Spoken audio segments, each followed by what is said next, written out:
we all know and love her. I took a few minutes to write down a few thoughts that I had. She's been asking me a month ago or so. She wanted me to give a speech, and I said, "What do you want me to say?" She wants me to say things about her and her life, and I said, "Well, everyone knows what you mean to us, so for me to say things about me, I can do that, but I think that what I'm going to say really is just a little bit of what she means to each and every one of us." We come here to honor and celebrate her 90th birthday. I personally can't fathom 90 years, but she's the epitome of what I just called Grandma, Bubbie, Mom, Aunt Jean. Although she's known by many names, the thing is, she's respected by all of us. She's loved by all of us. She is needed by all of us, and we all need to make sure that she knows that. If you ask her, she'll tell you that she's had a wonderful life. The other night she said to me, I was blessed. I'm glad that all my family can be here. I've had a wonderful life. You did say that to me.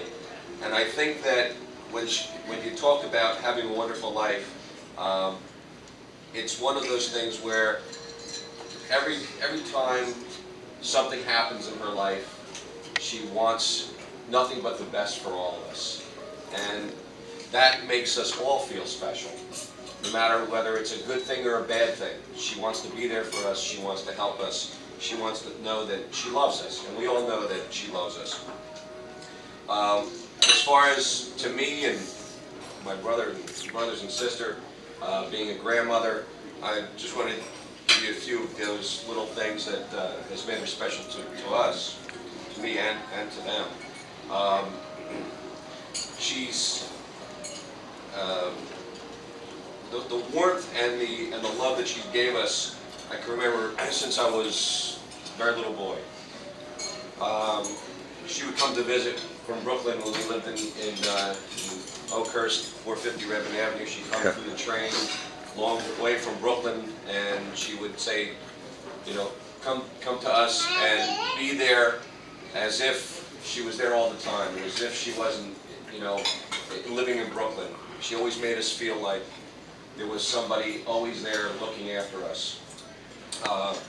She would sit on the porch, sing us songs.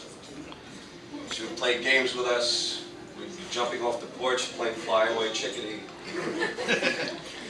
Give us candy.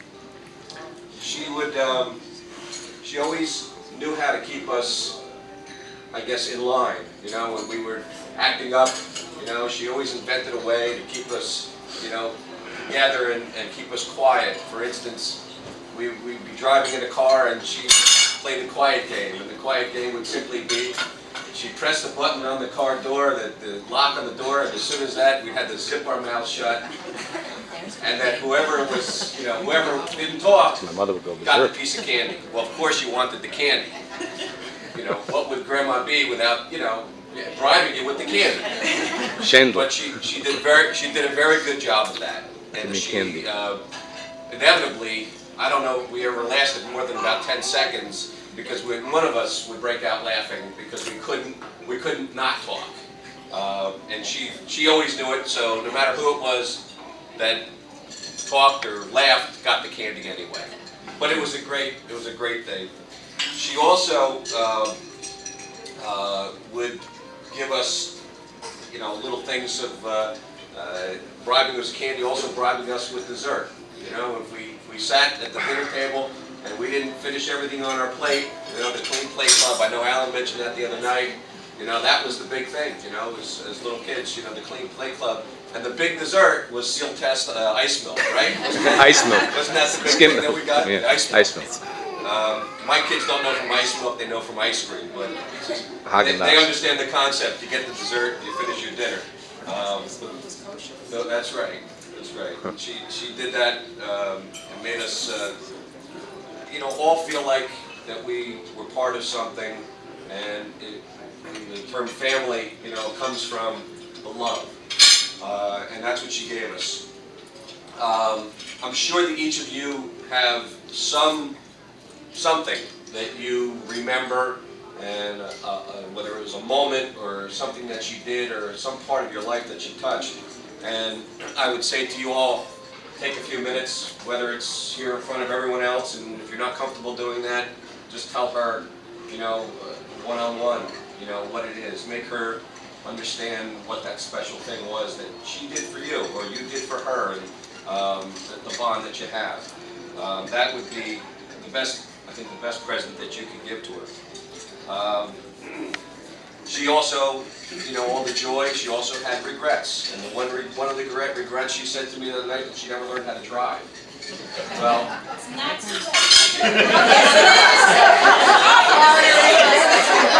6-year licenses. listen, maybe where you live it's okay. You'll fit right in here on these roads. Right. You know, we were reminiscing about stories when she lived in New Jersey near us. She had a good friend Edna that used to take her everywhere, and you know, was a dear friend, but she was a terrible driver. And you know, my grandmother would be, you know, she would be afraid to get in the car because Edna could barely see over the wheel. I'm sure you all can understand and relate a little bit. But she didn't understand the rules of the road, Edna. You know, she thought that she could turn and go whenever she wanted, wherever she wanted, and then everyone else had to stop for her. That was not the case. That was not the case. Yeah, right. Well, then she went from Edna to Uncle Sol, and the testament to her ability to survive, I think, is reflected in that, because she made it 90 years driving with some not so good drivers. Stephen, Edna's the Florida Traffic Commission. That's how it works down here, I'm sure. Like I said, I think that's a testament to her and her ability to survive for 90 years. She's outlived, you know, with children. She's outlived siblings. She's outlived husbands.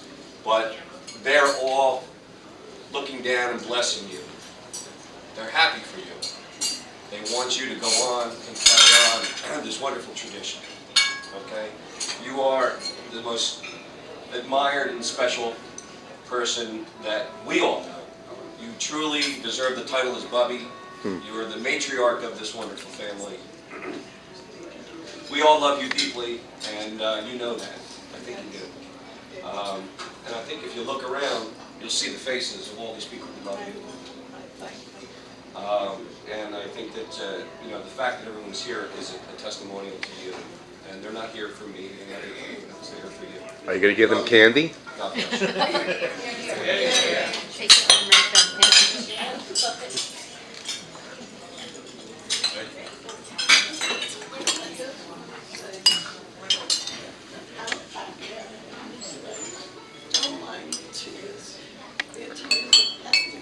Talk louder. Talk louder.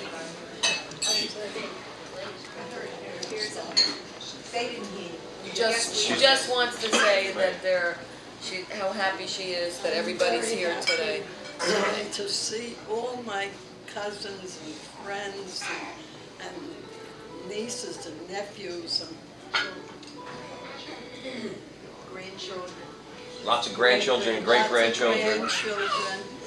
And I'm just happy. So when you see tears on my eyes, it's the happiness. I'm shaking, really. I'm shaking. But I can't thank you. I mean, you have been a child. You ruined my image. You're really gonna confuse me now. Made me well when I was in the hospital. Yeah. She's crazy. And it should continue, just get together as much as you can. It's nice to have family. You pay off with the American Express. What American Express? She knows from a credit card?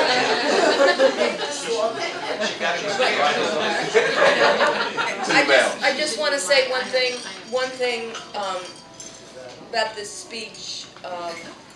That one of the things that Bubbie mentioned was that she wanted to hear nice things about her while she was still alive, that she felt it was important that whatever was going to be said about her, be said about her while she was still here, that she didn't want it to wait till after she was gone.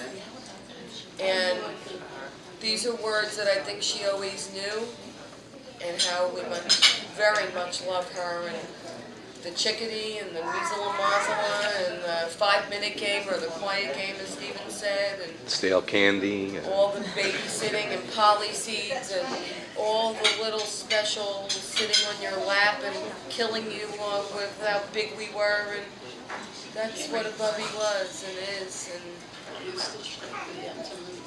yeah, I had no, that written down. Evangers Bubbie. I wrote that down, but I forgot to say it. Right. The Evangers blackout cake. That's Yeah, so that was doing. My mother died. My mother died, so they were doing. We had blackout cake. She knew. My marriage senior, who when she used to come to South Bend, she would be petrified to get into the car because she'd sit in the back and he'd drive and he'd turn around and he'd talk to her. It just absolutely ruined her. But she came to visit one time. That's probably why she decided not to drive. That's right. But she came to visit one time, and Seymour happens to be, he's just a nut. But she's telling this story about this friend of hers, and she said, and she hemmed and she poured, and and Seymour pounced on that, hemmed and poured. And every time she'd come to visit, he'd say to her, Aunt Jean, is your friend still hemming and pouring?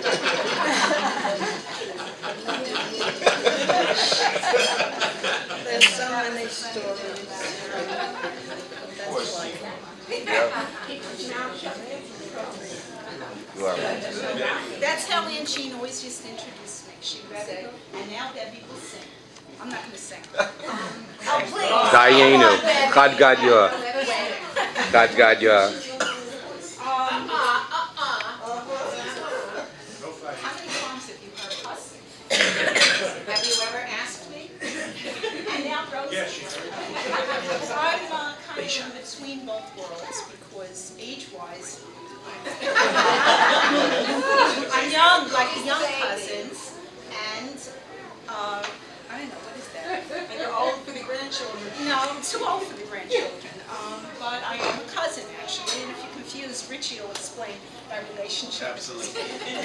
He's still trying to figure out what we just told him today. I can't get over the fact Right, that I'm and Eileen's going to give us. Right, well, you really confused them. Right, but I would like to tell you, Aunt Jean, that here, you have been a mother, really, to more people in this room. I know you helped raise Helene and Diane, and you helped raise us after my mom went. I remember making filter fish with you the first time I ever made it, and you were the one who helped me and showed me. But you would start in October cleaning off Uncle Nick's books. And by April, usually it was halfway through.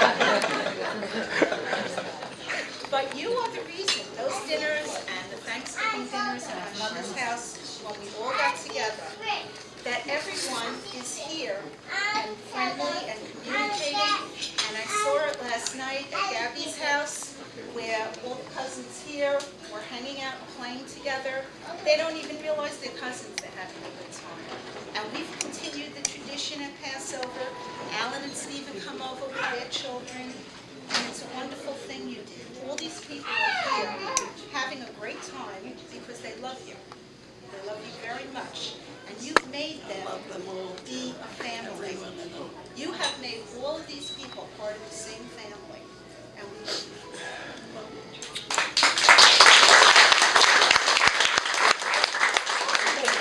And now I will sing. Dayenu. Party over. She did last year. We tried that, Donald. Poor Bubbie. Go ahead, Sonny. No. Don't do that. Once is enough.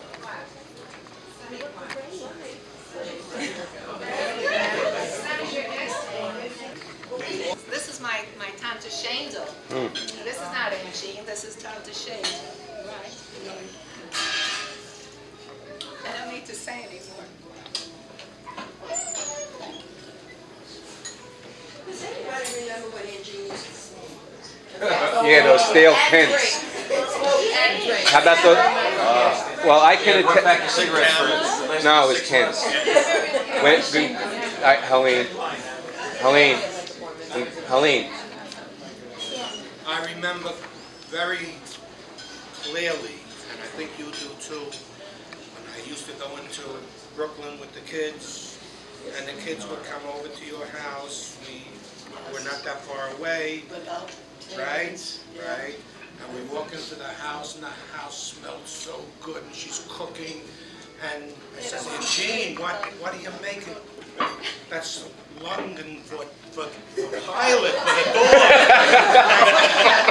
It smells so good. And Leon used to tell me, yeah, I used to go over there and I used to take a bowl.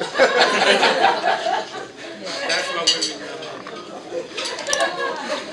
Dog ate better than everybody. Pilot ate like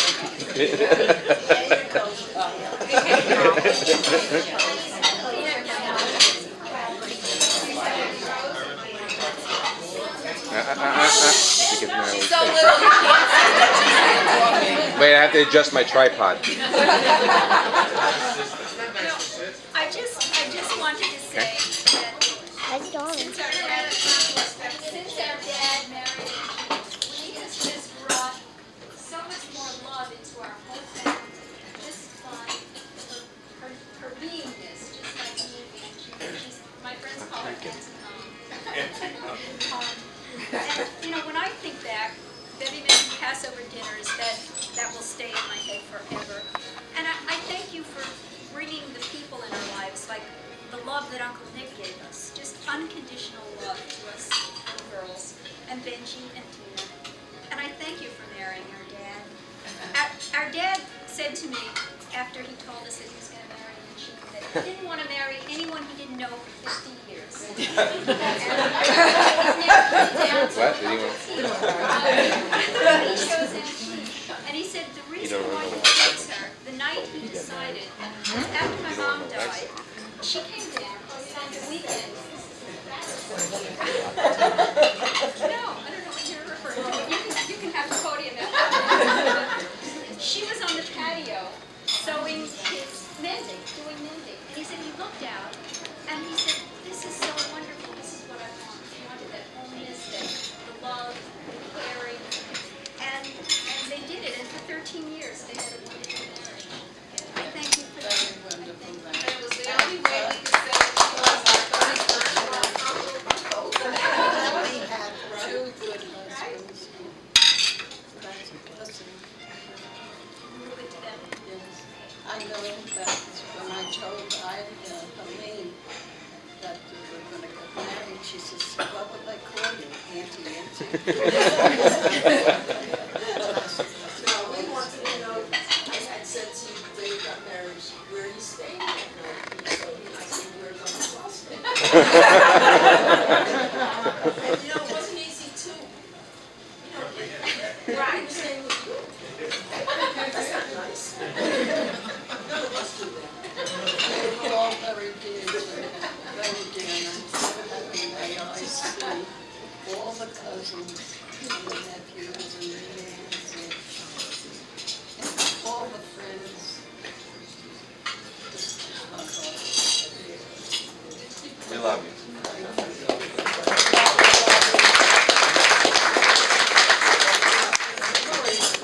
Now you have to eat everything on your plate.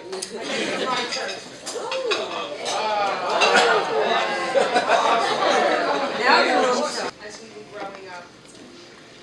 And among the things she taught us, which my sisters and I still stick to and adhere to, one of them was charity. And it's very important. And we've each taught our children. Aunt Jean was very generous with her time, with her money. Whenever somebody needed something, Aunt Jean was there schlepping. And then I became a schlepper. And my daughter is a schlepper. It's charity, and it's a wonderful feeling. And it's something that you just don't go into and say, I'm going to do this. It's taught to you, and it was taught to us by Aunt Jean. Another thing is opening your house. My house was not like this growing up.